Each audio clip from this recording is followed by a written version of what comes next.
Thank you so much for joining us tonight on Promising Me Unleashed. We have with us our guest, Jen White Johnson, and she is going to tell you all about who she is, what she does, and how she is currently living her life. So, Jen, thank you so much for joining us on Promising Me Unleashed.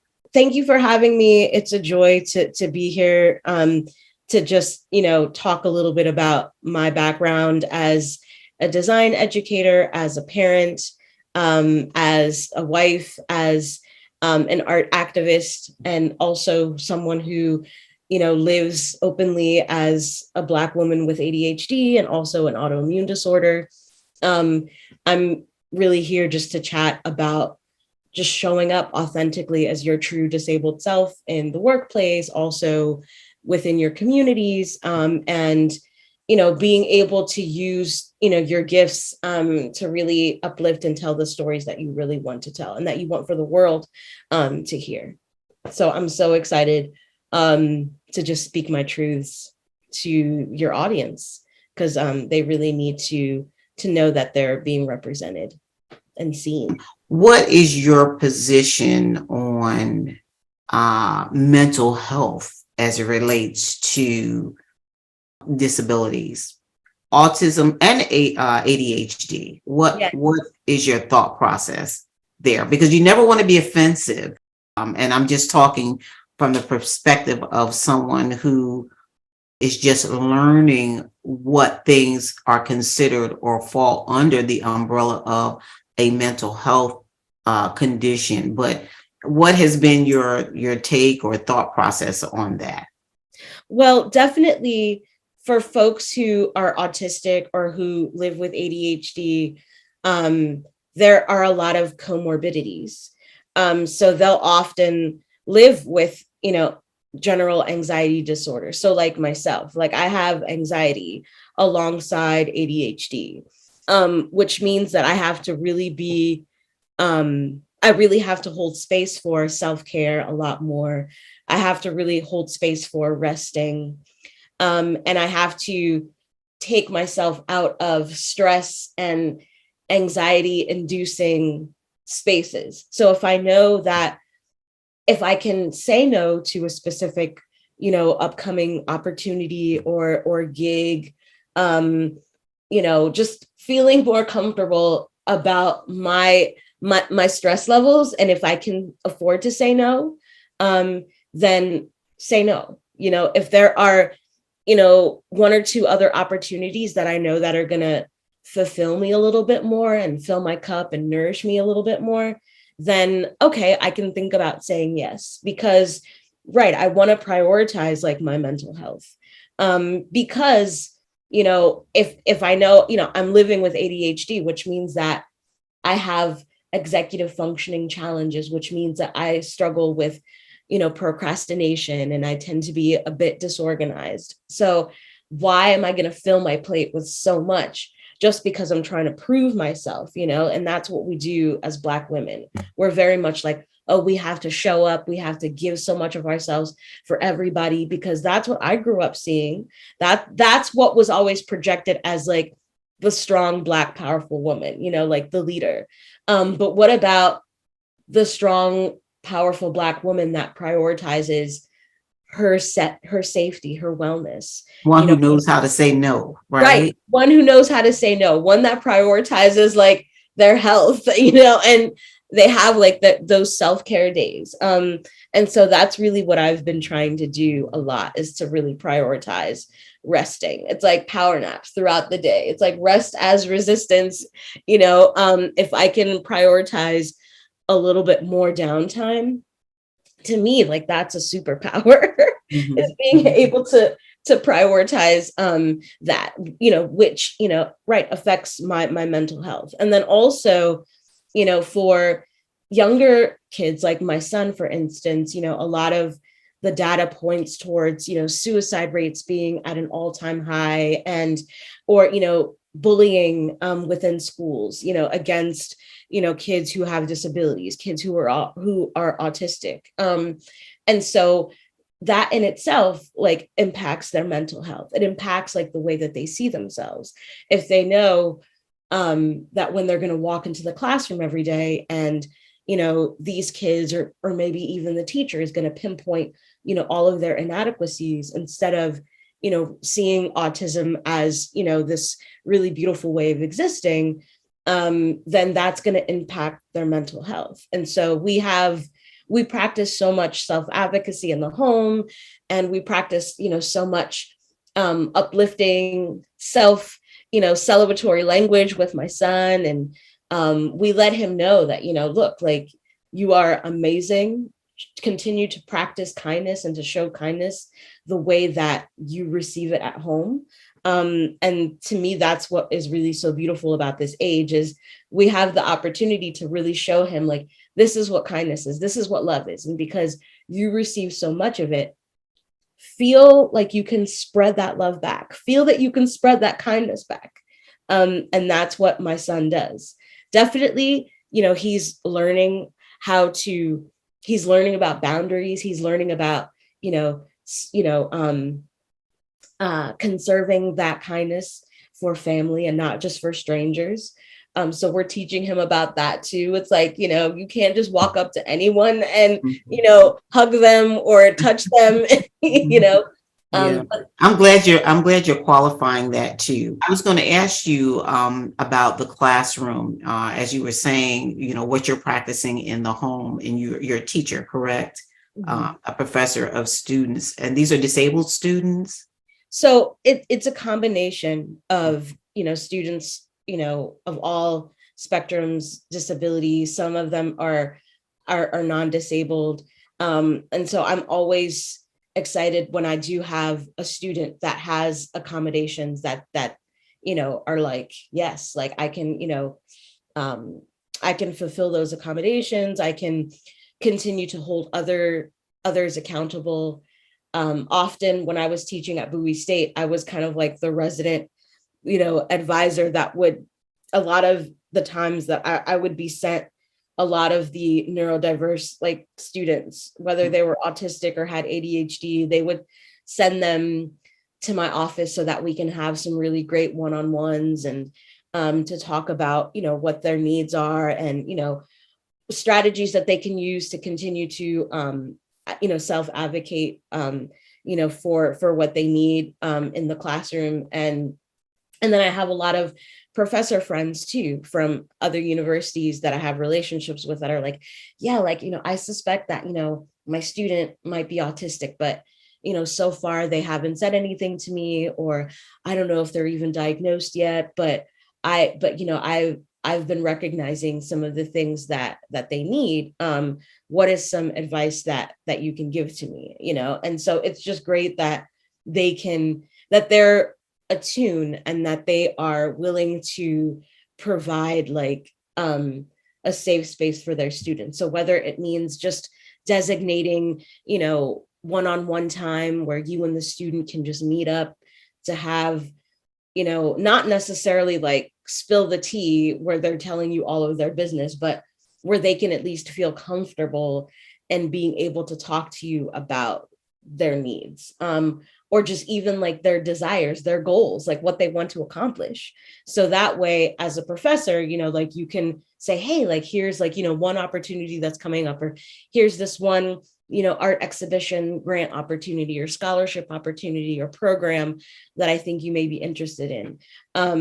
So that way they know that they can take up space, that they can actually show up and be in these spaces and come as themselves, so yeah, I feel like that's just like one of the main things. It's just showing up, being supportive, and knowing that their needs are valid, and affirm those needs. Like don't make disabled folks and students like feel like, oh, they're burdens, and what you're asking for is just a little too much beyond my capacity. And it's like, no, like what can you do as an educator to continue to create safe spaces and opportunities where the students can thrive? I'm glad you gave the aspect about college students. But what have you seen, considering your son's age, he's 10, in the school setting system? I don't know whether he's in private school or in, community school, but what do you see to be a barrier in the school, the elementary, I guess, school systems? Have you seen those barriers in services? Yeah. And so I definitely feel like the barriers are, certain things aren't always put in place unless you ask for them, unless you advocate. So if you know that autistic kids have a tendency to maybe elope, or if they need a lot of assistance in terms of redirecting them, if they're off task, or maybe if they have other strategies for accomplishing, a specific assignment, one-on-one, having like a one-on-one aid, like dedicated adult support for them is what really helped my son to kind of keep him on task, to help with redirecting. But we really had to advocate for that. We really had to push for that. And so also, like, what we would do is we would prepare like a little booklet. Like it's like a little piece of paper that we can fold into a tiny little booklet, and it almost kind of looks like a little comic. And we call it a zine, which is like short for magazine. And it talks all about his challenges. It talks about his goals. It talks about the things that he likes, the things that he dislikes, how he wants to be treated, how he doesn't like to be treated, a little bit about like his favorite things. And we've been making them since he was in the first grade. And whenever we have like our first orientation or back to school night with like the school administrator, the special educator, his homeroom teacher, the counselor, we always come with like copies of the zine to say, hey, here's what he wrote. So that way, from day one, you understand him, and you hear all of the things that, like, from his perspective, that he enjoys and that he appreciates, and that maybe you can incorporate into like his learning style. And it also talks about like his stims, and how he doesn't like being in the dark, or he doesn't, or he needs frequent breaks, he needs to get up, he needs to move, things that like most 10-year-olds need, things that like most adults need. Like it's hard for me to sit in like one position for a really long time. Like I have to like fidget or move, or I have to, and so it's just showing that, disability, like accessibility and are very universal in terms of these are things that aren't necessarily special. Like everyone needs these opportunities to just, not feel like they're living in such a rigid space. And I think the pandemic like showed us that, like folks needed flexibility, they needed accommodations, and online learning and Zooming. We could have had that in like 2010. Like, we could have had that 20, 30 years ago. It could have been widely available to everyone, but it took like a global pandemic for folks to realize, oh, this is like a very adequate way of communicating. We can run entire conferences through Zoom. And I'm like, why wasn't it always like this? Like, You're right. You're right. So I also feel like, that's like a barrier too. It's like, a lot of things could have been put in place. And then I just feel like there's a cultural barrier as well, because like having a disability means that, well, where's my community? Who's uplifting like the culture? Who's uplifting like my history? And so if we don't see that being amplified in public schools and private schools, like in pop culture, in film and TV, I feel like that's a barrier as well. And it goes back to what I had talked about earlier, where, disability is often very much viewed from the medical model. Like, how do we fix? How do we get you to comply? How do we get you to adapt? How do we get you to assimilate?